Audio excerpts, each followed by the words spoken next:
ഒട്ടുമിക്ക ആളുകൾക്കും ഗ്യാസ് കയറാറുണ്ട്. ഭക്ഷണം കഴിച്ചില്ലെങ്കിലൊക്കെ നോർമലി ഗ്യാസ് കയറാറുണ്ട്. പക്ഷെ ചില ആളുകൾക്ക് ഇത് സ്ഥിരമായിട്ടുണ്ടാവാറുണ്ട്. ഭക്ഷണം കഴിച്ചാലും ശരിയാണ്. അല്ലെ കഴിക്കുന്നതിന്റെ മുമ്പായിരിക്കും. ചിലപ്പോൾ കിടന്ന് ഉറങ്ങുന്ന സമയത്തൊക്കെ ആയിരിക്കും ഗ്യാസ് കയറുന്നുണ്ടാവുക. ഇങ്ങനെ സ്ഥിരമായിട്ട് ഗ്യാസ് കയറുന്ന ഈ ഒരു പ്രശ്നം നമുക്ക് പൂർണ്ണമായിട്ട് അല്ലെ ഒരു ശാശ്വതമായിട്ട് മാറ്റാൻ പറ്റുമോ? അല്ലെങ്കിൽ അത് ഈ പെട്ടെന്ന് ഈ ചില ഇപ്പോൾ പറഞ്ഞ പോലെ കിടന്നുറങ്ങുന്ന സമയത്തോ അല്ലെങ്കിൽ രാത്രിയൊക്കെ പിന്നെയുള്ള സമയത്തൊക്കെ ആണെങ്കിൽ അല്ലെ നമ്മൾ ഒറ്റയ്ക്കാണെങ്കിൽ ആവുന്ന സമയത്തൊക്കെ ആണെങ്കിൽ ഇങ്ങനെ ഗ്യാസ് കയറി ബുദ്ധിമുട്ടാണെങ്കിൽ നമുക്ക് ആ സമയത്ത് തന്നെ ഗ്യാസ് കയറുന്ന ഇൻസ്റ്റൻ്റ് ആയിട്ട് പോകാൻ വേണ്ടിയിട്ട് കയറിയ ഗ്യാസ് പെട്ടെന്ന് പുറത്തു പോകാൻ വേണ്ടിയിട്ട് നമുക്ക് എന്തൊക്കെ നമുക്ക് ചെയ്യാൻ പറ്റും? തീർച്ചയായിട്ടും നമുക്ക് നമ്മുടെ വീട്ടിനകത്ത് നിന്ന് തന്നെ ചില കോമ്പിനേഷനൊക്കെ ഉണ്ടാക്കി അടുക്കളയിൽ നിന്ന് തന്നെ നമുക്കെന്ത് ചെയ്യാം, ഗ്യാസിനുള്ള മെഡിസിൻസ് അതിന് അവൈലബിൾ ആണ്. അതേപോലെ തന്നെ ചോദ്യത്തിൽ വന്നതുപോലെ നമുക്കിതിന് പൂർണ്ണമായും മാറ്റാൻ പറ്റുമോ എന്നുള്ളതാണ്. ഒരുപാട് പേർക്ക് നമ്മുടെ ക്ലിനിക്കിൽ വരുമ്പോൾ ചോദിക്കുന്നൊരു ചോദ്യമാണ് ഗ്യാസിൻ്റെ ഇഷ്യൂ. അത് പലപ്പോഴും പറയില്ല, അതൊരു സൈലൻ്റ് ആക്കിയിട്ട് വെക്കും, അതൊരു സെക്കൻഡറി ആക്കിയിട്ട് പലപ്പോഴും വെക്കാറുണ്ട്. പക്ഷെ നമ്മൾ മനസ്സിലാക്കേണ്ട ഒരു കാര്യം, ഓൾമോസ്റ്റ് പല റീസൺസിന് പല അസുഖങ്ങൾക്കും കാരണം അതിൻ്റെ ബേസിക് ആയിട്ടുള്ളത് വയറാണ്.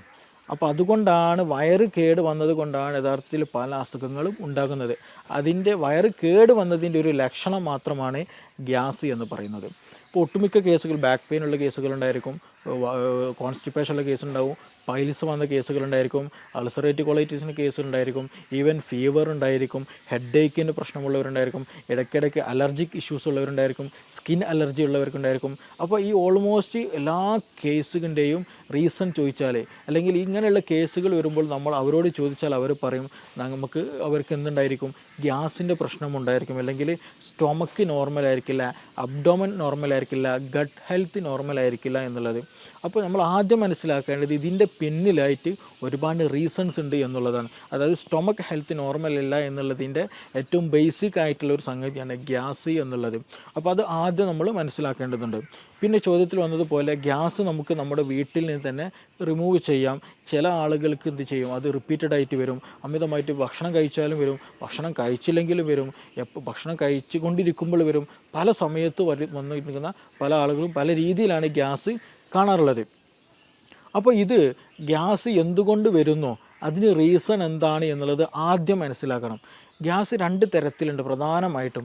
ഒന്ന് ഹൈപ്പർ അസിഡിറ്റിയിൽ വരുന്നുണ്ട്, ഹൈപ്പോ അസിഡിറ്റിയിൽ വരുന്നുണ്ട്. അപ്പോൾ നമ്മളെപ്പോഴും നോക്കണം ഹൈപ്പർ ആണോ അല്ല ഹൈപ്പോ ആണോ എന്നുള്ളത്. ഗ്യാസ് ഹൈപ്പർ അസിഡിറ്റിയിലും വരും, ഹൈപ്പോയിലും വരും. അപ്പോൾ നമ്മളെപ്പോഴും നമ്മുടെ സ്റ്റൊമക്ക് pH അല്ലെങ്കിൽ സ്റ്റൊമക്കിൻ്റെ കണ്ടീഷൻ എപ്പോഴും ഒരു ന്യൂട്രലായിട്ടാണ് കൊണ്ടുപോകേണ്ടത്. അപ്പോൾ അത് കൂടിയാലും പ്രശ്നമാണ്, കുറഞ്ഞാലും പ്രശ്നമാണ്.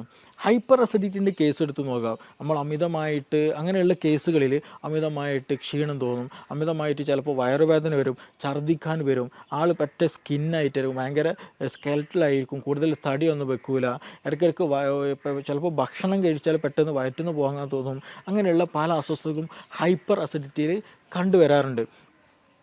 ഈ കേസുകളിൽ ഈ ഹൈപ്പർ അസിഡിറ്റി വരാനും ഒരുപാട് കാരണങ്ങളുണ്ട്. നമ്മൾ സ്പൈസി ആയിട്ടുള്ള ഫുഡുകൾ അമിതമായി കഴിക്കുക, കൂടുതൽ അസിഡിറ്റി കൂടിയ ഫുഡുകൾ, ഉപ്പിലിട്ടതൊക്കെ എന്ത് ചെയ്യുക, അമിതമായിട്ട് കഴിക്കുക, കൂടുതൽ ഉപ്പടങ്ങിയിട്ടുള്ള ഭക്ഷണം കഴിക്കുക, പിന്നെ അതുപോലെ തന്നെ ടെൻഷൻ കൂടുതലായി ഉണ്ടാകുക, പിന്നെ അതുപോലെ എച്ച് പൈലോറിക്കിന് ഇൻഫെക്ഷൻ വരിക.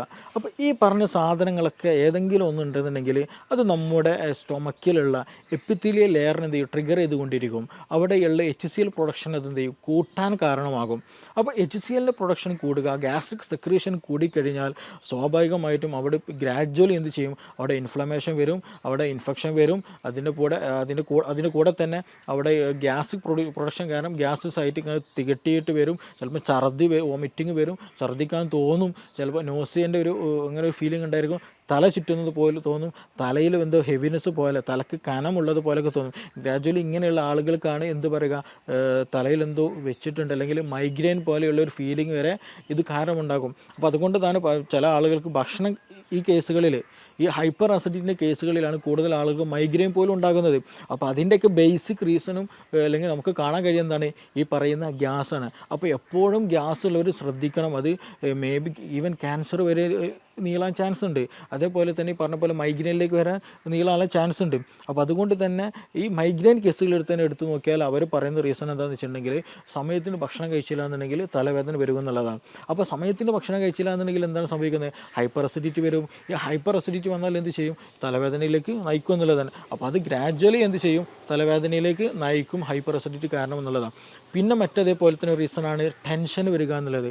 എന്തെങ്കിലും ടെൻഷനായിട്ട് എന്തെങ്കിലും ഫ്യൂച്ചറിൽ അല്ലെങ്കിൽ പാസ്റ്റ് ടെൻഷൻ എന്നുള്ള വിഷയം പറയുമ്പോൾ നമ്മൾ എപ്പോഴും ചിന്തിക്കേണ്ട ഒരു കാര്യമാണ്, ഈ വ്യക്തി എന്തായിരിക്കും, ഒന്നുകിൽ ഫ്യൂച്ചറിൽ എന്തെങ്കിലും ഡ്രീം കണ്ടിട്ടായിരിക്കും നീങ്ങുക, അല്ലെങ്കിൽ പാസ്റ്റിൽ എന്തെങ്കിലും ഇഷ്യൂ ഓർത്തിട്ട് ഞാൻ അങ്ങനെ ചെയ്തുകൊണ്ടല്ലോ ഇങ്ങനെ ആയത്, അന്ന് അങ്ങനെ ചെയ്യുകയാണെങ്കിൽ ഇന്ന് ഇങ്ങനെ ആവില്ലായിരുന്നല്ലോ, അങ്ങനെയൊക്കെ ചിന്തിച്ചുകൊണ്ടിരിക്കും. ഫ്യൂച്ചറിലുള്ള ആളെങ്കിലോ എനിക്ക് 2 കൊല്ലം കഴിഞ്ഞിട്ട് ഇത് എക്സാം പാസ്സാവണം, അല്ലെങ്കിൽ വീട് വെക്കണം, മകളെ കെട്ടിക്കാനുണ്ട്, കടം കൊടുക്കാനുണ്ട്. ഇപ്പോഴൊന്നല്ലേ 2 വർഷം 5 വർഷം 10 വർഷം ശേഷമായിരിക്കും. പക്ഷെ ആ ഒരു ചിന്തയിലായിരിക്കും എല്ലാ വർക്കുകളും. ഈവൻ ഉറങ്ങാൻ പോകുമ്പോഴും ഉണർന്നെണീക്കുമ്പോഴും ആ മൈൻഡ് സെറ്റിലായിരിക്കും. അപ്പോൾ അത് ഗ്രാജ്വലി എന്ത് ചെയ്യും, ടെൻഷനായി മാറി പിന്നീട് എന്ത് ചെയ്യും, നമ്മുടെ വയറ്റിലുള്ള ഗ്യാസ്ട്രിക് സെക്രീഷൻ വല്ലാണ്ട് കൂട്ടിക്കളയും. ഞാൻ നേരത്തെ പറഞ്ഞതുപോലെ തന്നെ എന്ത് ചെയ്യും, നമ്മുടെ HCl ഒക്കെ പ്രൊഡക്ഷന് കൂട്ടിക്കളയും. അപ്പോൾ കൂടുതലായിട്ട് സ്റ്റൊമക്ക് സെക്രീഷൻസ് കൂടിക്കഴിഞ്ഞാൽ, HCl പ്രൊഡക്ഷൻ കൂടിക്കഴിഞ്ഞാൽ എന്ത് ചെയ്യും, ഇൻഫെക്ഷൻ വരും, ഇൻഫെക്ഷൻ വരും, മറ്റു പല അസ്വസ്ഥതകളുണ്ടാവും. നേരത്തെ പറഞ്ഞതുപോലെ അതും എന്ത് ചെയ്യും, ടെൻഷൻ കൂടുന്നതും മൈഗ്രെയിനിലേക്ക് നയിക്കും എന്നുള്ളതാണ്. അതേപോലെ തന്നെയാണ് ഉറക്കം കുറഞ്ഞു കഴിഞ്ഞാലും ഇതുപോലെ നമ്മുടെ ഗ്യാസ്ട്രിക്കിൻ്റെ സെക്രീഷൻസ് കൂടും, നമ്മുടെ ബോഡി വളരെ തിന്നാക്കും, ഡൈജഷനെ അത് ബാധിക്കുന്നുണ്ട്. അപ്പോൾ ഉറക്കം കുറഞ്ഞു കഴിഞ്ഞാലും നേരത്തെ പറഞ്ഞതേപോലെ തന്നെ എന്താണ്, ഈ മൈഗ്രെയിൻ്റെ ഇഷ്യൂ കാണാറുണ്ട്. അപ്പോൾ ഇതിൻ്റെയൊക്കെ ഈ ഗ്യാസ്ട്രിക് സെക്രീഷൻ കൂടുന്ന കണ്ടീഷനാണ് ഈ പറഞ്ഞിട്ടുള്ള ഫുഡ്, സ്പൈസി ആയിട്ടുള്ള ഫുഡ്, കൂടുതൽ അസിഡിറ്റി കൂടിയിട്ടുള്ള ഉപ്പിലിട്ടത് കഴിക്കുന്നത്, അതുപോലെ ടെൻഷൻ വരുന്നത്, അതുപോലെ H. പൈലോറിക്കിൻ്റെ ഇൻഫെക്ഷൻ വരുന്ന കണ്ടീഷനുകളൊക്കെ അതിൽ വരുന്ന കാറ്റഗറിയാണ് ഹൈപ്പർ അസിഡിറ്റി എന്നുള്ള കാറ്റഗറി. അപ്പോൾ ഇങ്ങനെയുള്ള കേസുകൾ നമുക്ക് നോർമലി ആയിട്ടുണ്ടെങ്കിൽ നമുക്ക് എന്ത് ചെയ്യാന്ന് വെച്ചാൽ, ഒന്ന് സിമ്പിളായിട്ട് ചെയ്യാൻ പറ്റാവുന്ന ഒന്നാണ് ഈ ലെമൺ ടീ കുടിക്കുക എന്നുള്ളത്. നല്ല ഇഷ്യൂസ് ഉണ്ടെങ്കിൽ, ഇപ്പോൾ നിങ്ങൾക്ക് മൈഗ്രെയിൻ്റെ ഇഷ്യൂ ഉണ്ട്, ഗ്യാസ്ട്രിക്കിന് ഭയങ്കര അസ്വസ്ഥത, ഛർദ്ദിക്കാൻ തോന്നുന്നു, അല്ലെങ്കിൽ ഒരു അസ്വസ്ഥത ഫീൽ ചെയ്യുന്നുണ്ടല്ലോ, ആ ഒരു സമയത്ത് തന്നെ ഒരു ഗ്ലാസ്സിൽ ഒരു എന്താ ചെയ്യുക, ചെറിയ രൂപത്തിൽ ഒരു നാരങ്ങ കംപ്ലീറ്റ് നീരെടുത്തിട്ട് തന്നെ ഒരു ലെമൺ ടീ ഉണ്ടാക്കി കുടിച്ചാൽ വളരെ നല്ല റിസൾട്ടാണ്. ആ വോമിറ്റിംഗ് ടെൻഡൻസി, അതുപോലെ തലക്കൊരു കറക്കം, ഒരു തല ചുറ്റുന്നത് പോലെ ഫീൽ ചെയ്യുക, അതൊക്കെ ഒരു വിത്തിൻ മിനിറ്റ്സിനുള്ളിൽ തന്നെ നമുക്ക് ക്യൂറായിട്ട് നമുക്ക് കൊണ്ടുപോകാം. പക്ഷെ അത് ആ സമയത്ത് കറക്റ്റ് ടൈമിൽ തന്നെ ചെയ്യണം. ഈവൻ നല്ല ഇഷ്യൂവിലേക്ക് എത്തിക്കഴിഞ്ഞ് കഴിഞ്ഞാൽ അത്ര റിസൾട്ട് ഉണ്ടാകണമെന്നില്ല. അപ്പോൾ ആ ഒരു സമയത്ത് തന്നെ, അസ്വസ്ഥത തുടങ്ങുന്ന സമയത്ത് തന്നെ ചെയ്യുക. അതേപോലെ സമയത്തിന് ഫുഡ് കഴിക്കുക, ഹൈപ്പർ അസിഡിറ്റി വരാതെ നമ്മൾ പരമാവധി ശ്രദ്ധിക്കുക എന്നുള്ളതാണ്. പിന്നെ ഇത് ഹൈപ്പർ അസിഡിറ്റിയുടെ കേസിലാണ്. മറ്റൊരു കേസുണ്ട്, രണ്ടാമത് ഹൈപ്പോ അസിഡിറ്റി എന്നുള്ളതാണ്. ഈ ഹൈപ്പോ അസിഡിറ്റിയുടെ കേസിൽ സിമ്പിളായിട്ട് പറഞ്ഞാൽ ഇങ്ങനെ തിരിച്ചറിയാമെന്ന് ചോദിച്ചാൽ, ചില ആളുകൾ ഭക്ഷണം കഴിച്ചു കഴിഞ്ഞാൽ ഒരു ഖനം പോലെ ഉണ്ടാകും, വയറെന്തോ ഫില്ല് കഴിഞ്ഞ പോലെ. രാവിലെ ഭക്ഷണം കഴിച്ചതായിരിക്കും, വൈകുന്നേരമായിട്ട് പോലും വിശപ്പില്ല, അല്ലെങ്കിൽ ദാഹമില്ല, അങ്ങനെ ഒരു ഫീലിങ്ങേ പോലും തോന്നുന്നില്ല എന്നുള്ളതാണ്. അതേപോലെ തന്നെ ഇവർക്ക് ഉണ്ടാകും വയറ്റിന് ശരിയായ രീതിയിൽ ശോധന ഉണ്ടാകില്ല. അപ്പോൾ ഇങ്ങനെയുള്ള കേസുകൾ എന്താണെന്ന് വെച്ചാൽ, ഒരുപാട് സമയം എന്ത് ചെയ്യും, നമ്മൾ കഴിക്കുന്ന ഭക്ഷണങ്ങൾ ഇങ്ങനെ കെട്ടിക്കിടക്കും, വയറ് ശരിക്കും ദഹിക്കാണ്ട്. കാരണം എന്താണ്, ദഹിക്കണമെന്നുണ്ടെങ്കിൽ ഗ്യാസ്ട്രിക് സെക്രീഷന് ഒരു നോർമൽ ലെവലെങ്കിലും വേണം. അപ്പോൾ ആ നോർമൽ ലെവൽ പോലും ഇല്ലാണ്ട് കുറഞ്ഞ അളവിലാണ്, വേണ്ടതൊന്നും ഇല്ല ദഹിക്കാൻ. അപ്പോൾ അങ്ങനെ വരുമ്പോൾ എന്ത് ചെയ്യും, വയറ്റിൽ ഈ നമ്മൾ കഴിച്ച ഭക്ഷണ പദാർത്ഥങ്ങൾ അവിടെ നിന്നിട്ട് അവിടെ എന്ത് ചെയ്യും, ബാക്ടീരിയൻ്റെ ഗ്രോത്ത് നടക്കും, അങ്ങനെ ബാഡ് സ്മെല്ലുള്ള കീഴ്വാഴ് പ്രൊഡ്യൂസ് ചെയ്യും. പിന്നെ ഇതുപോലെ ശോധന ശരിക്കും ലഭിക്കില്ല, ചിലപ്പോൾ വയറുവേദന ഉണ്ടാകും, വയറ് വീർത്ത പോലൊരു ഫീലിംഗ് ഉണ്ടാകും, വിശപ്പുണ്ടാകില്ല. ഇങ്ങനെയുള്ളവർക്ക് എന്ത് ചെയ്യും, ഓക്കാനം പോലെയുള്ള അസ്വസ്ഥതകൾ ഉണ്ടാകാറുണ്ട്. അപ്പോൾ ഇങ്ങനെയുള്ള കേസുകൾ എന്താ വെച്ചാൽ ദഹനക്കുറവാണ്, അല്ലേ, ഹൈപ്പോ അസിഡിറ്റിയുടെ കേസുകളാണ്. അപ്പോൾ നമ്മൾ അതിന് ദഹനത്തെ പ്രൊമോട്ട് ചെയ്യണം. അവിടെ ദഹനം നടന്നാൽ കൂടുതലായിട്ട് HCl, ഗ്യാസ്ട്രിൻ പോലെയുള്ള പ്രൊഡക്ഷൻസ് കൂടിക്കഴിഞ്ഞാൽ ദഹനം സുഗമമായി നടക്കും, ഈ പ്രശ്നങ്ങളൊന്നും ഉണ്ടാകില്ല. അപ്പോൾ ആ ഒരു സമയത്ത് നമ്മൾക്ക് ഏറ്റവും ബെസ്റ്റ് നമ്മുടെ അടുക്കളയിലുള്ള സ്പൈസസ് ഉപയോഗിക്കുക എന്നുള്ളതാണ്. അത് കരുതി നല്ല ചുവന്ന മുളകിൻ്റെ പൊടി ഉപയോഗിക്കുക എന്നുള്ളതല്ല. നമുക്ക് മല്ലി വളരെ നല്ല മെഡിസിൻസാണ്. മല്ലി തിളപ്പിച്ച വെള്ളം കുടിക്കുക എന്ന് പറഞ്ഞാൽ നമ്മുടെ ഉള്ളിലുള്ള ഫീവർ, പനി ഉണ്ടെന്നുണ്ടെങ്കിൽ ചില ആളുകൾക്ക് മേലും കൈക്ക് കോച്ചി പിടിക്കുന്ന ഒരു ഇതുണ്ടായിരിക്കും, അതിന് നല്ലതാണ്. അതേപോലെ ഗ്യാസിന് വളരെ നല്ല റിസൾട്ടാണ് ഈ നമ്മൾ എന്ത് ചെയ്യുക, ഡെയിലി കുടിക്കുന്ന വെള്ളത്തിൽ എന്ത് ചെയ്യാന്ന് വെച്ചാൽ ഒരു കലത്തിൽ, ഒരു പാത്രത്തിൽ രാവിലെ എണീക്കുന്ന സമയത്ത് തന്നെ കുറച്ച് നമ്മൾ ജീരകവെള്ളം ഉണ്ടാക്കുന്ന അതേപോലെ തന്നെ എന്ത് ചെയ്യുക, കുറച്ച് മല്ലി ഇട്ടിട്ട് നന്നായിട്ട് തിളപ്പിച്ച്, ആ തിളപ്പിച്ചാറിയ വെള്ളം എന്ത് ചെയ്യുക, ദാഹിക്കുന്ന സമയത്തും ഭക്ഷണം കഴിക്കുന്ന സമയത്തൊക്കെ എന്താ ചെയ്യുക, ആ വെള്ളം ഇങ്ങനെ കുടിച്ചുകൊണ്ടിരിക്കുക. അത് ഗ്യാസ് നന്നാവാനും നന്നായിട്ട് പുറന്തള്ളാനും ദഹനം നന്നാകാനും ശോധനം കിട്ടാനൊക്കെ വളരെ വളരെ നല്ല ബെസ്റ്റ് റിസൾട്ട് ഉള്ളതാണ് ഈ മല്ലി, കൊത്തമ്പാലി അല്ലെങ്കിൽ ക്യുമിൻ എന്നുള്ള ആ സംഗതി. അപ്പോൾ അതെന്ത് ചെയ്യുക, വളരെയധികം നല്ല ബെനിഫിഷ്യലാണ്. പിന്നെ അതേപോലെ തന്നെ നമുക്ക് ചെയ്യാൻ പറ്റുന്നതാണ്, വീട്ടിൽ നിന്ന് ചെയ്യാൻ പറ്റാവുന്ന കാര്യമാണ് വെളുത്തുള്ളി കഴിക്കുക എന്നുള്ളത്. വെളുത്തുള്ളി ചുട്ട് കഴിക്കുന്ന, പച്ചക്ക് കഴിക്കുന്ന പ്രശ്നമില്ല, അങ്ങനെയും ചില കഴിക്കാം. പക്ഷേ ഇതേ വെളുത്തുള്ളി എന്ത് ചെയ്യാണ്, ഹൈപ്പർ അസിഡിറ്റി ഉള്ളവർ ഉപയോഗിച്ചാൽ അവർക്ക് അസ്വസ്ഥത കൂടും, അവർക്ക് പല അസ്വസ്ഥതകളും ബുദ്ധിമുട്ടുകളും അവർക്ക് എന്ത് ചെയ്യും, ഫീൽ ചെയ്യാനുള്ള സാധ്യത വളരെ വളരെ കൂടുതലാണ്. അപ്പോൾ ഹൈപ്പോ അസിഡിറ്റിൻ്റെ കേസിലാണെങ്കിൽ മാത്രമാണ് ഈ വെളുത്തുള്ളി കൂടുതൽ എഫക്റ്റീവായിട്ട് ഫീൽ ചെയ്യുള്ളൂ, ദഹനം കൂടുതൽ പ്രൊമോട്ട് ചെയ്യുകയുള്ളൂ. പിന്നെ നമുക്കിതിൽ കൂടെ ഇഞ്ചി വളരെ നല്ലതാണ്. അപ്പോൾ ഇഞ്ചി, ഗ്രാമ്പു, പട്ട പോലെയുള്ള സ്പൈസസുകളൊക്കെ നമ്മുടെ ഭക്ഷണത്തിൽ ഉൾപ്പെടുത്തുക. അത് വെച്ചുള്ള കഷായങ്ങൾ, അത് അതേപോലെ തന്നെ എന്ത് ചെയ്യുക, ഭക്ഷണത്തിൽ ഉൾപ്പെടുത്തി കഴിക്കുന്നതൊക്കെ ദഹനം കൂട്ടാൻ വളരെ ഹെൽപ്ഫുള്ളാണ്. അപ്പോൾ അങ്ങനെയുള്ള സംവിധാനങ്ങൾ, അങ്ങനെയുള്ള മരുന്നുകളൊക്കെ എന്ത് ചെയ്യാന്ന് വെച്ചാൽ നമ്മുടെ ഭക്ഷണത്തിൽ മിങ്കിൾ ചെയ്തിട്ട്, അത് ഭക്ഷണത്തിൻ്റെ കൂടെ ഒഴിവാക്കാനുള്ളതല്ല, അത് ഭക്ഷണത്തിൻ്റെ ഒരു പാർട്ടാക്കി തന്നെ നമ്മൾ ഉപയോഗിക്കുകയാണെന്നുണ്ടെങ്കിൽ നമ്മൾ കഴിക്കുന്ന ഭക്ഷണം എന്ത് ചെയ്യും, ദഹിക്കാൻ കൂടുതൽ സുഗമമാക്കാൻ കഴിയും. ഇതിന് സ്ഥിരമായിട്ട് മരുന്നുണ്ടോ, ഇതെങ്ങനെ സ്ഥിരമായിട്ട് വരാതിരിക്കാൻ ശ്രദ്ധിക്കുക എന്നുള്ളത് ഒരു ചോദ്യം ചോദിക്കേണ്ടായി. അപ്പോൾ നമ്മൾ ഈ കേസിൽ ശ്രദ്ധിക്കേണ്ടത്, ഞാൻ നേരത്തെ പറഞ്ഞതുപോലെ ഇത് നമ്മൾ ദഹനവുമായി ബന്ധപ്പെട്ടതാണ്.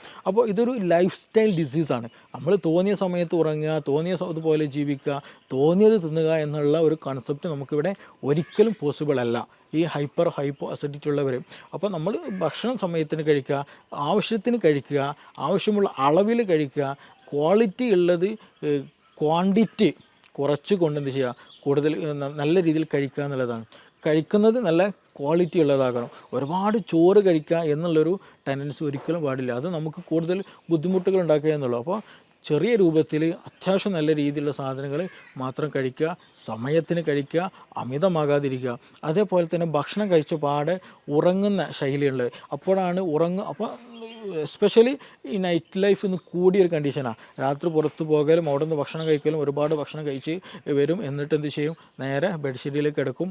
രാത്രി സുപ്രഭാതത്തിലായിരിക്കും പെട്ടെന്ന് നെഞ്ഞുവേദന അല്ലെങ്കിൽ ഹാർട്ട് പെയിൻ, അതും ഈ നെഞ്ചരിച്ചിൽ എന്ന് പറയുന്ന ഗ്യാസിൻ്റെ ഒരു പെയിൻ, നമുക്ക് ഗ്യാസിൻ്റെ ഈ പെയിന് വരിക എന്ന് പറഞ്ഞിട്ടുണ്ടെങ്കിൽ നമ്മുടെ ഹാർട്ടിരിക്കുന്ന ഭാഗം ഉണ്ടല്ലോ, അവിടെ നിന്ന് തന്നെയാണ് ആ ഒരു പെയിന്, വേദന ഫീൽ ചെയ്യുക, തുടങ്ങുക അവിടെ നിന്ന് തന്നെയാണ്. അപ്പോൾ അതുകൊണ്ട് തന്നെ നമുക്ക് കൺഫ്യൂഷൻ ആയിരിക്കും, ഇത് എന്താണ്, ഹാർട്ട് അറ്റാക്ക് ആണോ, ഹാർട്ടിൻ്റെ ഇഷ്യൂ ആണെന്നുള്ളത്. നമ്മൾ ഉടൻ തന്നെ ഹോസ്പിറ്റലിൽ പോകും, ടെസ്റ്റുകളൊക്കെ നടത്തും, നോർമലായിരിക്കും, ഗ്യാസിന് പ്രശ്നമായിരിക്കും. ഇങ്ങനെ കൂടുതലായിട്ട് ഇന്ന് രാത്രികളിൽ ഹോസ്പിറ്റലുകൾ വരവ് കൂടുതലാണ്. എന്താണ് ഇതിന് റീസൺ എന്ന് ചോദിച്ചാൽ നൈറ്റ് ലൈഫാണ്. കൂടുതലായിട്ട് രാത്രിയിൽ അമിത ഭക്ഷണം കഴിക്കും, ഭക്ഷണം കഴിച്ചിട്ട് അതേപോലെ വന്നിട്ട് ബെഡിൽ കിടക്കും എന്നുള്ളതാണ്. ഇവർക്ക് ഛർദ്ദിക്കാൻ വരും, പുളിച്ചത് കെട്ടൽ വരും, പിന്നെ അങ്ങനെയുള്ള പല അസ്വസ്ഥതകളും ഇവർക്കുണ്ടായിരിക്കും. അപ്പോൾ അത് വരാനുള്ള റീസൺ എന്താണെന്ന് വെച്ചാൽ നമ്മളെ ഭക്ഷണം ഫില്ലായി കഴിഞ്ഞിട്ട് എന്ത് ചെയ്യും, ബെഡിൽ വന്ന് കിടക്കുന്ന സമയത്ത് ഈ ഗ്യാസ്ട്രിക്കിലുള്ള കണ്ടൻറ്റുകൾ എന്ത് ചെയ്യും, വീണ്ടും റിഗർജിറ്റേഷൻ വരും. നമ്മുടെ ഈസോഫാഗസ്, അതായത് അന്നനാളത്തിലേക്ക് തന്നെ എന്ത് ചെയ്യും, മുകളിലേക്ക് തന്നെ വീണ്ടും റിട്ടേൺ അടിക്കാൻ തുടങ്ങും. അങ്ങനെ റിട്ടേൺ അടിക്കുമ്പോഴാണ് നമുക്കൊരു പുളിരസം തോന്നുക, ഛർദ്ദിക്കാൻ തോന്നുക, അങ്ങനെയുള്ള പല അസ്വസ്ഥതകളും തോന്നുക. അപ്പോൾ അങ്ങനെ അസ്വസ്ഥതകളുള്ളവർ, അങ്ങനെ അസ്വസ്ഥത ഉള്ളവർക്കാണ് കൂടുതലായിട്ട് ഈ പറഞ്ഞതുപോലെ രാത്രി ഫുഡ് അമിതമായിട്ട് കഴിച്ചിട്ട് എന്ത് ചെയ്യും, വന്ന് കിടക്കുന്നവർക്കാണ് ഈ പറഞ്ഞുള്ള രാത്രിയിലുള്ള അസ്വസ്ഥതകൾ കൂടുതലായിട്ട് കാണുന്നത്. ഇനി മറ്റൊരു ചോദ്യം ചോദിച്ചതുപോലെ തന്നെ, ഇതിന് ലൈഫ് സ്റ്റൈലൊക്കെ നോർമലാണ്, വേറെ പ്രശ്നങ്ങളൊന്നുമില്ല, കറക്റ്റ് ഭക്ഷണം കഴിക്കുന്നുണ്ട്, പക്ഷേ എന്നിട്ട് പോലും എന്ത് ഗ്യാസിന് അസ്വസ്ഥതകളുണ്ട്, ഛർദ്ദിക്കാൻ വരുന്നുണ്ട്, ചില സമയത്ത് അൾസറിൻ്റെ ഇഷ്യൂസ്, ഇടയ്ക്കിടയ്ക്ക് വായിലും മുറിവൊക്കെ വരുന്നുണ്ട്. തീർച്ചയായിട്ടും അതൊരു ഇൻഫെക്റ്റീവ് കണ്ടീഷനാണ്. എച്ച് പൈലോറിക്കിൻ്റെ പ്രസൻസ് കാരണമായിട്ട്, എച്ച് പൈലോറിക് ഓൾമോസ്റ്റ് എല്ലാ ആളുകളിലും കണ്ടുവരുന്ന ഒരു ബാക്ടീരിയയാണ് ബാക്ടീരിയം പൈലോറി എന്ന് പറയുന്നത്. എച്ച് പൈലോറിക് എന്നുള്ള ഈ ബാക്ടീരിയ എന്താണ്, ആക്റ്റീവായിട്ടുണ്ടായിരിക്കും, ഈ സ്റ്റൊമക്കിൽ ആക്റ്റീവായിട്ടുണ്ടായിരിക്കും. സ്റ്റൊമക്കിനൊരു പ്രത്യേകതയുണ്ട്, നമ്മുടെ ഒരു എപ്പിത്തിലെ ലെയറുണ്ട്, നമ്മൾ ടൈറ്റ് ജംഗ്ഷൻ എന്ന് വെച്ചിട്ടുണ്ടെങ്കിൽ ഒരു സെല്ല് അടുത്ത സെല്ലും കൂടി ഭയങ്കര ടൈറ്റഡാണ്, അതിൻ്റെ ഇടയിൽ ഗ്യാപ്പില്ല. അങ്ങനെ ടൈറ്റായിട്ട് ഇങ്ങനെ നിരയായിട്ട് വെച്ച ഒരു ലെയറാണ് എപ്പിത്തിലെ ലെയർ. അതിന് നേരെ മുകളിലാണ് മ്യൂക്കസ് എന്നുള്ള ഒരു വഴുവഴുത്ത ഒരു കൊഴുപ്പുണ്ടായിരിക്കും. അതിൻ്റെ മുകളിലാണ് എന്ത്, ഈ ആസിഡിൻ്റെ പ്രസൻസ് ഉണ്ടാവുക. അപ്പോൾ ഈ ആസിഡ്, ഈ പറഞ്ഞ മ്യൂക്കസ്, അതിന് താഴെ എപ്പിത്തീലിയൽ ലെയറാണ്. എപ്പിത്തീലിയൽ ലെയർ എന്ന് പറയുന്നത് നമ്മുടെ ബോഡിയോട് അത്രയും ചേർന്നിരിക്കുന്നതാണ്. അപ്പോൾ ആസിഡ് നമ്മുടെ ബോഡിയിലേക്ക് തട്ടരുത്, അല്ലെങ്കിൽ നമ്മുടെ ശരീരത്തിലെ സെല്ലിലേക്ക് തട്ടരുത്. അപ്പോൾ അതിന് പ്രൊട്ടക്ഷനാണ് യഥാർത്ഥത്തിൽ അതിന് ഇൻ ബിറ്റ്വീൻ ആയിട്ടുള്ള ഈ മ്യൂക്കസ് മെമ്പർ അല്ലെങ്കിൽ മ്യൂക്കസിൻ്റെ പ്രസൻസ് എന്ന് പറയുന്നത്. അത് നോർമലായിട്ട് നമുക്ക് വേണ്ടതാണ്. അപ്പോൾ ചില കണ്ടീഷനുകളിൽ ഈ എച്ച് പൈലോറിക്കിൻ്റെ പ്രസൻസ് കൂടുതലായിട്ടുണ്ടായിരിക്കും, എച്ച് പൈലോറിക് ആക്റ്റീവ് ആയിട്ടുണ്ടായിരിക്കും. അങ്ങനെ വരുമ്പോൾ നമ്മുടെ ശരീരം ഈ ഒരു എച്ച് പൈലോറിക്കിന് വേറെ പ്രത്യേകതയും കൂടെയുണ്ട്. അവർക്ക് യൂറിയസ് എന്നുള്ള ഒരു എൻസൈം അവരുടെ ശരീരത്തിലുണ്ട്, അല്ലെങ്കിൽ ആ ഒരു ബാക്ടീരിയയിലുണ്ട്.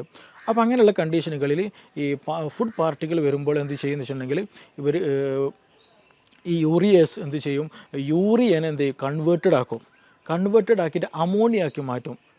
NH3 അമോണിയാക്കി മാറ്റും. ഈ എച്ച് പൈലോറിക് ബാക്ടീരിയ എന്ത് ചെയ്യും, അവരുടെ എൻസൈം ഉപയോഗിച്ചിട്ട് ഭക്ഷണത്തിൽ വരുന്ന യൂറിയയെ എന്ത് ചെയ്യും, മാറ്റും, അമോണിയായിട്ട് മാറ്റും. ഈ അമോണിയ എന്താണ്, ഒരു ആൽക്കലി കണ്ടൻ്റാണ്. അമോണിയ ആൽക്കലി കണ്ടൻ്റാണ്. അപ്പോൾ ചുരുക്കി പറഞ്ഞാൽ എച്ച് പൈലോറിക്കയുടെ എന്ന ബാക്ടീരിയയുടെ സാന്നിധ്യത്തിൽ എന്ത് ചെയ്യും, കൂടുതലായിട്ട് ബാക്ടീരിയ ഉണ്ടാകുമ്പോൾ അതെല്ലാം വരുന്ന യൂറിയൊക്കെ എന്ത് കൺവേർട്ടഡ് ആക്കി മാറ്റും, അമോണിയ ആയിട്ട് കൺവേർട്ടഡ് ആക്കി മാറ്റും. അപ്പോൾ ചുരുക്കി പറഞ്ഞാൽ ഈ എച്ച് പൈലോറിക് കാരണമായിട്ട് അവിടെ ഒരു ആൽക്കലി മീഡിയം എന്ത് ചെയ്യും, ഉണ്ടാകാനുള്ള സാധ്യത, അല്ലെങ്കിൽ ആൽക്കലി മീഡിയം ഉണ്ടായിക്കൊണ്ടേയിരിക്കും. അപ്പോൾ നമ്മളെ വയറ്റിൽ തന്നെ എന്തുണ്ട്, ആസിഡും ഉണ്ട്. അപ്പോൾ ഈ ആൽക്കലിയും ആസിഡും മിക്സ് ആയി കഴിഞ്ഞാൽ സ്വാഭാവികമായിട്ടും ന്യൂട്രലൈസേഷൻ നടക്കും. അപ്പോൾ അമിതമായിട്ടുള്ള എച്ച് പൈലോറിക് ആക്ഷൻ വന്നു കഴിഞ്ഞാൽ, ഈ അമിതമായിട്ട് അമോണിയയുടെ സാന്നിധ്യം വന്നു കഴിഞ്ഞാൽ നമ്മുടെ ശരീരത്തിൽ നമുക്ക് ദഹനത്തിന് വേണ്ടിയിട്ടുള്ള നമ്മുടെ ഈ ആസിഡിന് എന്ത് ചെയ്യും, അത് ലെയർ കുറയും. അത് പിന്നെ മെല്ലെ മെല്ലെ എന്ത് ചെയ്യുമെന്ന് വെച്ചിട്ടുണ്ടെങ്കിൽ ഈ പറഞ്ഞ എച്ച് പൈലോറിക് ഗ്രാജ്വലി നമ്മുടെ മ്യൂക്കസും കടന്നിട്ട് മെല്ലെ നമ്മുടെ ഈ എപ്പിത്തിലെ ലെയറിലേക്ക് വന്ന് അറ്റാച്ച് ചെയ്യും. അവിടെ പിന്നെ എന്ത് ചെയ്യും, ഇൻഫ്ലമേഷൻസ് വരും. ആ ഇൻഫ്ലമേഷൻസ് ഗ്രാജ്വലി ഈ പറഞ്ഞ പോലെ അൾസറിലേക്ക് മറ്റു പല പ്രശ്നങ്ങളിലേക്ക് വരും. അപ്പോൾ ചുരുക്കി പറഞ്ഞാൽ ഈ ഒരു സമയത്ത് തന്നെ മീൻസ് ഞാൻ നേരത്തെ പറയുകയുണ്ടായി, ഇതെന്ത് ചെയ്യും, ഈ ആൽക്കലി മീഡിയം ഈ എച്ച് പൈലോറിക് ഉണ്ടാക്കുമ്പോൾ സ്വാഭാവികമായിട്ടും എന്ത് ചെയ്യും, നമ്മുടെ ശരീരം കൂടുതലായിട്ട് ആസിഡ് പ്രൊഡക്ഷൻ നടക്കും. ഹൈപ്പർ അസിഡിറ്റി ആ സമയത്ത് ഉണ്ടാകാനുള്ള സാധ്യതയുണ്ട്. അപ്പോൾ ഓൾമോസ്റ്റ് പല കേസുകളിലും ഹൈപ്പർ അസിഡിറ്റി ഉണ്ടാകാനുള്ള റീസൺ എന്താണെന്ന് വെച്ചിട്ടുണ്ടെങ്കിൽ ഈ പറഞ്ഞിട്ടുള്ള എച്ച് പൈലോറിക്കിൻ്റെ കേസില്ല. അപ്പോൾ നമ്മൾ PPI പ്രോട്ടോമം ഇൻഹിബിറ്റേഴ്സോ പാൻഡോഫ് പോലെയുള്ള മെഡിസിൻസ് കഴിച്ചാൽ ഒരു സാന്ദർഭികമായിട്ട് ആ ഒരു സമയത്ത് റിലീഫ് കിട്ടുമെന്നല്ലാണ്ട് ഗ്രാജ്വലായിട്ട് ഒരു പെർമനൻ്റ് ആയിട്ട് റിലീഫ് നമുക്ക് കിട്ടിക്കൊള്ളുന്നുണ്ടാകില്ല. അതിന് ബേസിക്കലി റീസൺ എന്താണെന്ന് വെച്ചാൽ ഈ പറയുന്ന എച്ച് പൈലോറിക്കിൻ്റെ പ്രസൻസ് ആണ്. അപ്പോൾ ആ ഒരു സമയത്ത് നമ്മൾ പ്രോപ്പറായിട്ട് എച്ച് പൈലോറിക്കിന് ട്രീറ്റ്മെൻറ്റ്, അതിനെ ഇറാഡിക്കേറ്റ് ചെയ്യാനുള്ള ട്രീറ്റ്മെൻറ്റ് നടത്തുക എന്നുള്ളതാണ്. ഈ ഒരു കേസുകളിൽ തന്നെയാണ് നമുക്ക് ശരിയായ ദഹനം നടക്കില്ല, അതേപോലെ നമ്മുടെ ഗഡ് ഹെൽത്തിനത് ബാധിക്കും. ഗഡ് ഹെൽത്തിലേക്ക് പോകുമ്പോൾ, കാരണം നമ്മുടെ ഗ്യാസ്ട്രിക് മീഡിയം വളരെ വളരെ ഇമ്പോർട്ടൻ്റ് ഡൈജഷന്. അപ്പോൾ അവിടെ ഇംപ്രോപ്പർ ആയിരുന്നെങ്കിൽ സ്വാഭാവികമായിട്ടും അതിൻ്റെ കണ്ടിന്യൂഷൻ ആയിട്ടുള്ള സ്മോൾ ഇൻറ്റെസ്റ്റൈനും ലാർജ് ഇൻറ്റെസ്റ്റൈനിലൊക്കെ എന്ത് ചെയ്യും, ബാക്ടീരിയൽ മീഡിയയിൽ ചേഞ്ചസ് വരും. അങ്ങനെ ചേഞ്ചസ് വന്നാൽ ഗട്ട് ലീക്ക് പോലെയുള്ള പ്രശ്നങ്ങളുണ്ടാകും. ഗട്ട് ലീക്ക് എന്ന് പറഞ്ഞാൽ നമ്മുടെ ഗട്ട് വാള്, അതായത് ഞാൻ നേരത്തെ പറഞ്ഞതുപോലെ ഈ സ്റ്റൊമക്കിനുള്ള ലൈനിങ് പോലെ അതേപോലെ ഒരു ലൈനിങ് എന്തിനുണ്ട്, നമ്മുടെ കുടലിനുണ്ട്. അപ്പോൾ ആ ഒരു നോർമലി ആയിട്ടുള്ള അതിൻ്റെ ഒരു മീഡിയം നഷ്ടപ്പെടുമ്പോൾ സ്വാഭാവികമായിട്ടും ഗട്ടിലുള്ള ഒരുപാട് സൈറ്റോടോക്സിൻസ് ഉണ്ട്, നമ്മുടെ കോശങ്ങളെ നശിപ്പിക്കാൻ കഴിയുന്ന, ഇൻഫെക്ഷൻ ഉണ്ടാക്കാൻ കഴിയുന്ന, നമ്മുടെ ഹെൽത്തിനെ നെഗറ്റീവായിട്ട് എഫക്റ്റ് ഉണ്ടാക്കുന്ന പല സാധനങ്ങളും, പല വസ്തുക്കളും, പല ബൈ പ്രൊഡക്റ്റുകൾ എന്തുണ്ട് നമ്മുടെ ഈ ഒരു ഭക്ഷണം അല്ലെങ്കിൽ ഈ ഒരു ഭക്ഷണത്തിനുണ്ടായിരിക്കും. അപ്പോൾ അതെന്ത് ചെയ്യും, നമ്മൾ ഡയറക്റ്റായിട്ട് നമ്മുടെ ശരീരത്തിൽ കിടക്കും. അത് പിന്നീട് ഓട്ടോ ഇമ്മ്യൂൺ ഡിസീസുകളായിട്ട് പലപ്പോഴും ഉണ്ടാകാറുണ്ട്. അപ്പോൾ ചുരുക്കി പറഞ്ഞാൽ നമ്മുടെ ഗഡ് ഹെൽത്തും നമ്മുടെ സ്റ്റൊമക്കിൻ്റെ ഹെൽത്തും വളരെ വളരെ ഇമ്പോർട്ടൻ്റ് ആണ്. അപ്പോൾ എച്ച് പൈലോറിക്കിൻ്റെ പ്രസൻസ് ഉണ്ടായിക്കൊമ്പോഴാണ് പലപ്പോഴായിട്ട് ഈ നിരന്തരമായിട്ടുള്ള ഗ്യാസിൻ്റെ ഇഷ്യൂസ് ഉണ്ടാവുക, മാറാത്ത ഗ്യാസിൻ്റെ പ്രശ്നങ്ങൾ ഉണ്ടാവുക. അതിന് നമ്മൾ പ്രോപ്പറായിട്ടുള്ള ട്രീറ്റ്മെൻറ്റ് എടുക്കുക എന്നുള്ളതാണ് ഏറ്റവും ബെസ്റ്റായിട്ട് നമ്മൾ ചെയ്യേണ്ടത്. എച്ച് പൈലോറിക്കിന് വേണ്ടിയുള്ള ട്രീറ്റ്മെൻറ്റ് എടുക്കുക, ഗ്യാസിന് വേണ്ടിയിട്ടുള്ളതല്ല. ഗ്യാസ് എന്നുള്ളത് അതൊരു സിംറ്റം മാത്രമാണ്. അത് അങ്ങനെ ഒരു ഇൻഫെക്ഷൻ അവിടെയുണ്ട് എന്ന് അറിയിക്കാനൊരു സിംറ്റം മാത്രമാണ്. അപ്പോൾ അതിന് വേണ്ടി നമ്മൾ ചെയ്യേണ്ടത് ഗ്യാസിന് ട്രീറ്റ്മെൻറ്റ് ചെയ്യുക എന്നുള്ളതല്ല. എച്ച് പൈലോറിക്കിൻ്റെ പ്രസൻസ് ഉണ്ടോ എന്നുള്ളതിനുള്ള ഒരുപാട് മെത്തേഡുകളുണ്ട്. ബേരിയം വീൽ എക്സ്റേകൾ ചെയ്യാവുന്നതാണ്. പിന്നെ അതേപോലെ തന്നെ യൂറിയ ബ്രീത്ത് ടെസ്റ്റുകളുണ്ട്. അപ്പോൾ അങ്ങനെയുള്ള ടെസ്റ്റുകൾ നടത്തിയാൽ തന്നെ ഓൾമോസ്റ്റ് നമ്മുടെ ഗ്യാസ്ട്രിക് കണ്ടീഷൻസ് നമുക്കറിയാം, അൾസർ ഉണ്ടോ എന്ന് നമുക്കറിയാൻ കഴിയും. അതുപോലെ ഈ പറഞ്ഞ എച്ച് പൈലോറിക്കിൻ്റെ പ്രസൻസ് ഉണ്ടോ എന്ന് അറിയാൻ കഴിയും. അങ്ങനെയൊക്കെ ടെസ്റ്റുകൾ നടത്തി അതിന് വേണ്ട ട്രീറ്റ്മെൻറ്റ് എടുക്കുക. അപ്പോൾ അതിന് ഇരട്ടി മധുരം, നമ്മളെപ്പോഴും കേട്ടിട്ടുള്ള സംഗതിയാണല്ലോ ഇരട്ടി മധുരം. ഈ എച്ച് പൈലോറിക് ഇൻഫെക്റ്റഡ് ആയി കഴിഞ്ഞാൽ അതിന് ഏറ്റവും ബെസ്റ്റുള്ള ഒരു ഒറ്റമൂല്, അത് ഇരട്ടി മധുരം ഏറ്റവും നല്ല ബെനിഫിഷ്യലാണ്. അതേപോലെ തന്നെ ഈ ഹൈപ്പർ അസിഡിറ്റി കേസ് വന്നാൽ നമുക്ക് പ്രോബയോട്ടിക്കുകളും പ്രീബയോട്ടിക്കുകളായിട്ടുള്ള പ്രൊഡക്റ്റുകൾ യൂസ് ചെയ്യുന്നത് എന്താണ്, നമ്മുടെ ദഹനം നന്നാക്കാനും ആസിഡ് മീഡിയം നോർമലാക്കാനൊക്കെ നമുക്കത് ഹെൽപ്ഫുള്ളാണ്. അപ്പോൾ അങ്ങനെ ഒരു പ്രോപ്പറായിട്ടുള്ള ട്രീറ്റ്മെൻറ്റ് ചെയ്യുക എന്നുള്ളതാണ് ഏറ്റവും ബെസ്റ്റ്. നമ്മുടെ കേസുകളിൽ തന്നെ ഒരുപാട് കേസുകൾ നമ്മുടെ ക്ലിനിക്കിൽ തന്നെ വന്നിട്ടുണ്ട്. ഈ മൈഗ്രെയിൻ വന്ന കേസുകൾ മാറാത്ത 8, 10, 15 വർഷമായിട്ട് മൈഗ്രെയിൻ ഡോക്ടർ മാറിയിട്ടില്ല എന്നുള്ളത്. അപ്പോൾ അവർ ചോദിക്കുമ്പോൾ നമ്മൾ അതിൻ്റെ ബേസിക്കിലേക്ക് പോകുമ്പോൾ ഹൈപ്പർ അസിഡിറ്റിയാണ് അവർക്ക് ഉണ്ടാവുക. ചില കേസുകൾ മൈഗ്രെയിൻ അവർ പറയുള്ളൂ, ഹൈപ്പർ അസിഡിറ്റി എന്നുള്ള കണ്ടീഷൻ തന്നെ അവർ പറയില്ല. പക്ഷേ അത് കാരണം അതിന് അഡാപ്റ്റഡ് ആയിട്ടുണ്ടായിരിക്കും. കാരണം ഹൈപ്പർ അസിഡിറ്റിക്കാളും കൂടുതൽ അവർക്ക് പ്രശ്നമായിട്ട് തോന്നൽ എന്താണ്, മൈഗ്രെയിൻ്റെ ഇഷ്യൂ ആയിരിക്കും. അപ്പോൾ പക്ഷേ ഈ ഹിസ്റ്ററി എടുത്ത് പോകുമ്പോൾ അവർക്ക് ഹൈപ്പർ അസിഡിറ്റി ആയിരിക്കും കൂടുതലായിട്ടുണ്ടായിരിക. അപ്പോൾ സ്വാഭാവികമായിട്ടും അവർക്ക് മോശം ക്ലിയർ ആയിരിക്കില്ല, ദഹനം ക്ലിയർ ആയിരിക്കില്ല. ഞാൻ നേരത്തെ പറഞ്ഞതുപോലെ ഗട്ട് ഹെൽത്ത് ബാഡായിരിക്കും, പ്രോപ്പറായിട്ട് നിലനിൽക്കില്ല. ആ കേസുകളിലൊക്കെ നമുക്ക് മെഡിസിൻ ഉപയോഗിച്ചിട്ട് തന്നെ, മെഡിസിൻ മീൻസ് നമ്മുടെ വീടുകളിൽ ഉപയോഗിക്കാവുന്ന മെഡിസിൻസ് തന്നെ നൽകിയാൽ തന്നെ എന്ത് ചെയ്യും, നല്ല പ്രോപ്പർ ഒരു റുട്ടീൻ നമ്മൾ കീപ്പ് ചെയ്ത് തന്നെ ഒരു കണ്ടിന്യൂ ഒരു മെഡിക്കേഷൻ ഇല്ലാതെ നല്ല രീതിയിൽ തന്നെ നമുക്ക് എന്ത് ചെയ്യാം, ഈ മൈഗ്രെയിൻ പോലെയുള്ള കണ്ടീഷനൊക്കെ റിവേഴ്സ് ആക്കിയിട്ട് നമുക്ക് നോർമൽ ഹെൽത്തിലേക്ക് തന്നെ മാറ്റാൻ കഴിയുന്നുണ്ട്. അപ്പോൾ അതിൻ്റെയൊക്കെ ഒരു ബേസിക് എന്ന് പറയുന്നതാണ് യഥാർത്ഥത്തിൽ ഗ്യാസ് അല്ലെങ്കിൽ ഗ്യാസ്ട്രിക് ഇഷ്യൂ എന്നുള്ളത്. അപ്പോൾ ഇതിന് പ്രോപ്പർ ട്രീറ്റ്മെൻറ്റ് ഉണ്ട്, പ്രോപ്പർ വേ ഓഫ് ലിവിങ് ഉണ്ട്. അപ്പോൾ അത് ഏത് റൂട്ടിലാണോ ഏതാണോ പ്രശ്നം എന്നുള്ളത് ഐഡൻറ്റിഫൈ ചെയ്യുക എന്നുള്ളതാണ് ഫസ്റ്റ് നമ്മൾ ചെയ്യേണ്ടത്. അത് ഐഡൻറ്റിഫൈ ചെയ്തതിന് ശേഷം അതിന് പ്രോപ്പറായിട്ട് അതിനെ നമ്മൾ എന്ത് ചെയ്യണം, ഹൈപ്പർ പ്രശ്നമാണോ, ഹൈപ്പർ അസിഡിറ്റിൻ്റെ പ്രശ്നമാണോ, ഹൈപ്പോ അസിഡിറ്റിൻ്റെ പ്രശ്നമാണോ.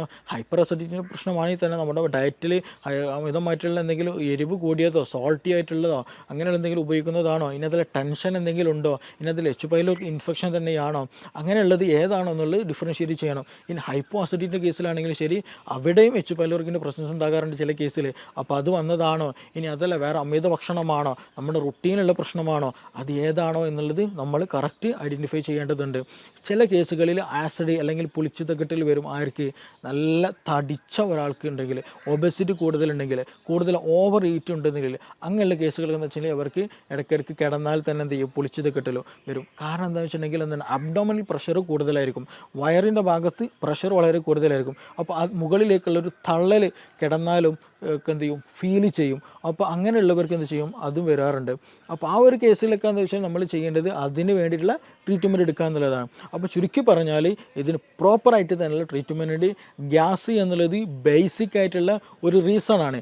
ആ റീസണിൻ്റെ പിന്നിൽ നമുക്ക് ഒരുപാട് അസുഖങ്ങൾ ഉണ്ടായിരിക്കും. ആ അസുഖങ്ങളായിരിക്കും പലപ്പോഴും നമ്മൾ ഫോക്കസ് ചെയ്യുക. ഞാൻ നേരത്തെ പറഞ്ഞതുപോലെ ഒന്നെങ്കിൽ നമുക്ക് മൈഗ്രെയിൻ ആയിരിക്കും ഉണ്ടാവുക, അല്ലെങ്കിൽ സോറിയാസിസ് പോലെ സ്കിൻ ഡിസീസ് ആയിരിക്കും ഉണ്ടാവുക, അല്ലെങ്കിൽ അതിൻ്റെ ബാക്കിൽ എന്തെങ്കിലും ടെൻഷൻ്റെ എന്തെങ്കിലും ഇഷ്യൂസ് ഉണ്ടായിരിക്കും, ആങ്സൈറ്റി പോലെയുള്ള തലകറക്കം പോലെയുള്ള പ്രശ്നങ്ങളുണ്ടായിരിക്കും. ഇനി അതെല്ലാം മറ്റു സ്കിൻ ഡിസീസുകൾ പലപ്പോഴും അർട്ടിക്കേരി പോലെയുള്ള പ്രശ്നങ്ങൾ ഉണ്ടാകാറുണ്ട്, എക്സിമ പോലെയുള്ള പ്രശ്നങ്ങൾ ഉണ്ടാകാറുണ്ട്. അപ്പോൾ ഇതിൻ്റെയൊക്കെ ബേസിക് ആയിട്ട് വരുമ്പോൾ നമ്മുടെ ഗട്ട് ഹെൽത്താണ് ഇതിന് റീസൺ ആയിട്ട് വരിക.